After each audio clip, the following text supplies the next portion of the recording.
புதுப்பிக்கத்தக்க மின்சக்தி துறைக்கான கோர்ஸ் அமைப்பு கோவையில் துவக்கம்.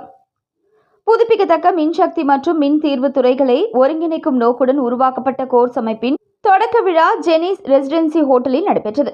புதுப்பிக்கத்தக்க ஆற்றல், சோலார், யூபிஎஸ், பேட்டரி, ஸ்டெபிலைசர் மற்றும் மின் தீர்வு துறைகளில் செயல்படும் தொழில் முனைவோர், உற்பத்தியாளர்கள், சேவை வழங்குநர்கள் உள்ளிட்ட அனைவரையும் ஒரே மேடையில் இணைத்து துறை வளர்ச்சி, கொள்கை ஆலோசனை, தொழில்நுட்ப முன்னேற்றம், நெறிமுறை, வணிக நடைமுறைகள் மற்றும் நுகர்வோர் விழிப்புணர்வு ஆகியவற்றை முன்னெடுப்பதே கோர்ஸ் அமைப்பின் முக்கிய நோக்கமாகும். இவ்விழாவில் முதன்மை விருந்தினராக முன்னாள் IPS அதிகாரியும் தமிழக பாஜக முன்னாள் மாநில தலைவருமான அண்ணாமலை கலந்து கொண்டு கோர்ஸ் அமைப்பின் லோகோ மற்றும் இணையதளத்தை வெளியிட்டார். பின்னர் தொடக்க உரையாற்றி நாட்டின் வளர்ச்சியில் புதுப்பிக்கத்தக்க ஆற்றலின் அவசியம் குறித்து தனது கருத்துக்களை பகிர்ந்தார். விழாவின் முக்கிய நிகழ்வாக கோர்ஸ் அமைப்பின் நிர்வாகிகள் பதவியேற்பு நடைபெற்றது. கோர்ஸ் அமைப்பின் தலைவராக S. சஞ்சய், துணைத் தலைவராக M. அண்ணல் மற்றும் K. சிவகுமார், பொதுச் செயலாளராக S. லெனின் சுந்தரம், பொருளாளராக A. செந்தில்குமார், இணை செயலாளராக U. அல்தாப் ஷெரீப் ஆகியோர் பொறுப்பேற்றனர்.